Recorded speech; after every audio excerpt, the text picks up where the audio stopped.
আসসালামু আলাইকুম। কেমন আছেন সবাই? আশা করি আল্লাহর রহমতে সবাই ভালো আছেন।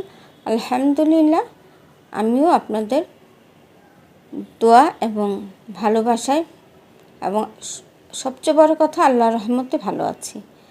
ঈদ মোবারক। আমি আজকে 2 রকমের পটেটো চিপস নিয়ে এসেছি। খুব সহজ কিন্তু খুবই মজার, আর এতটাই মুচমুচে হয় আপনারা দেখলেই বুঝতে পারবেন যে আমার চিপসগুলো কত সুন্দর হয়েছে। তাহলে চলুন আমি কিভাবে বানাচ্ছি দেখে আসি।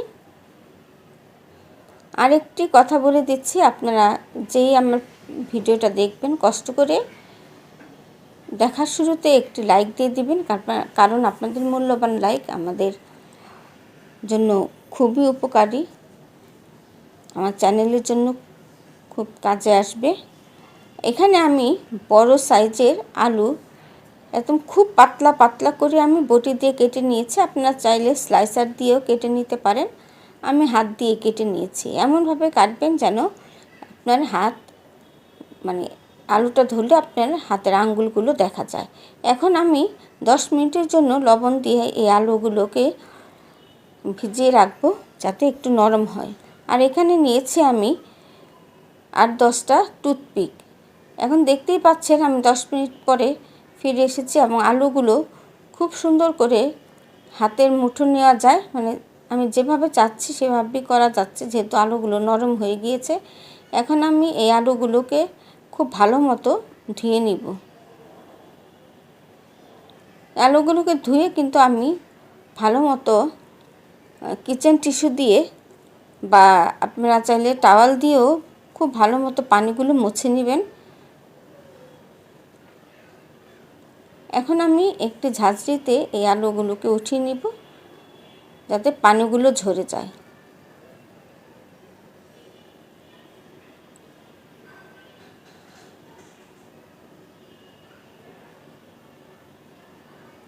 এখন আমি একটু একটু করে আলুর যে স্লাইসগুলো সেগুলো আমি বিছিয়ে দিচ্ছি। তার উপর দিয়ে আরেকটি কিচেন টিস্যু দিয়ে আমি এই সবগুলো আলুকে খুব ভালো মতো মুছে নিব যাতে আলুর গায়ে কোনো রকম পানি না থাকে। আর আমি টুথপিক কেন নিয়েছি আপনারা একটু পরেই বুঝতে পারবেন। আর এই যে আমি আলুগুলোকে কীভাবে ফোল্ডিং করছি আর টুথপিকে কীভাবে গেঁথে দিচ্ছি আপনারা অবশ্যই দেখতে পাচ্ছেন। আর এই কাজে সাহায্য করছে আমার মা। আপনারা সবাই আমার মার জন্য দোয়া করবেন যাতে আল্লাহ তাআলা আমার মা এবং বাবাকে সুস্থ শরীরে রাখেন এবং নেক হায়াত দান করেন। আমার টুথপিকে এই আলুগুলো খুব সুন্দরভাবে গাঁথা হয়ে গিয়েছে। এখন আমি ভাজতে চলে যাব। দেখিয়ে দিচ্ছি আবার এই আলুগুলো স্লাইস যে সেগুলো কীভাবে আমি টুথপিকে গেঁথে নিয়েছি এবং কতটা সুন্দর হয়েছে। আমি একটি কড়াইয়ে আগে থেকেই তেল গরম করতে দিয়েছি। এখন এই আলু যে রোলগুলো সেগুলো আমি দিয়ে দিব। আর এখানে আমি লবণ পানি গুলিয়ে নিয়েছি এবং এই লবণ পানি দিয়ে কী করব আপনারা একটু পরেই দেখতে পারবেন। এখন আমি আস্তে আস্তে এই যে আলুর যে রোলগুলো সেগুলো দিয়ে দিচ্ছি। আপনারা আপনাদের কড়াই অনুযায়ী দিবেন বা যে পাত্রে আপনারা ভাজবেন সে পাত্র অনুযায়ী দিবেন। এখন আমি এই লবণ পানিটা এই তেলের মধ্যে দিয়ে দিব।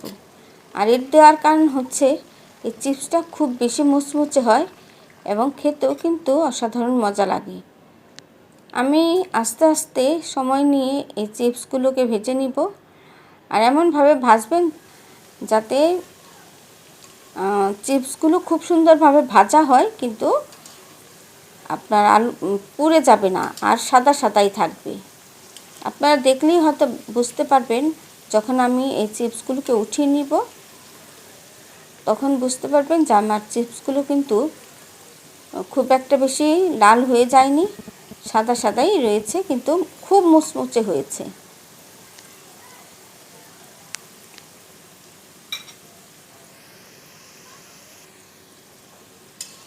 প্রথম দিকে যখন আলুটা দিবেন তখন চুলার আঁচটা একটুখানি বাড়িয়ে দিবেন, তারপর মিডিয়াম টু লোতে দিয়ে এই চিপসগুলোকে মুচমুচে করে ভেজে নেবেন। আমার চিপসগুলো কিন্তু ভাজা হয়ে গিয়েছে। এখন আমি এগুলোকে একটু স্ট্রেনারে করে তুলে নিচ্ছি বা ঝাঁঝরিতে করে তুলে নিচ্ছি।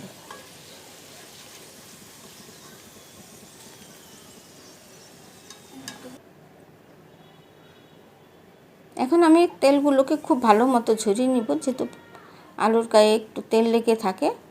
তাই দেখতেই পাচ্ছেন আমার চিপসগুলো কতটা সুন্দর হয়েছে, কতটা ইয়ামি হয়েছে। সবচেয়ে বড় কথা, অনেক মুচমুচে হয়েছে আর খেতেও কিন্তু খুব মজা হয়েছে।